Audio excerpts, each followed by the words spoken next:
Dahil kailangan ng kami ka sa kumpanya. Hindi kita kailangan. Natin kailangan ng isa't isa.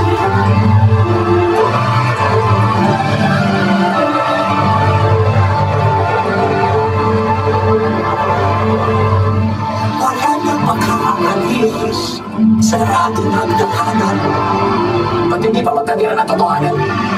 Anong magagawa na sa isang malamig na bangkay na? Retrato del artista como Filipino. Anong ibig niyang ipakahulugan? Bakit niya pininta ang larawang yun? Ang artista at ang kanyang konsyensya. Halimaw! May bayad na ako. Sinabi ko sa'yo, ako ang may bayad na. 20,000 piso. Gusto ko sila retrato. Hindi namin ipamimigay larawan kahit yan. Kawawang ka. Kawawang paulan.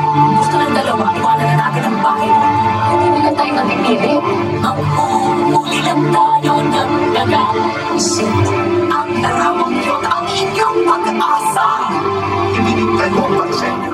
Ngunit kung may malasakit kayo sa inyong kapakanan niya ang isipin niyo. Nag-aabot mga binibini. Hindi ka magdadala na pagkain sa kwarto. Mga hiyas na bonibir. A ticket, iba sa basket.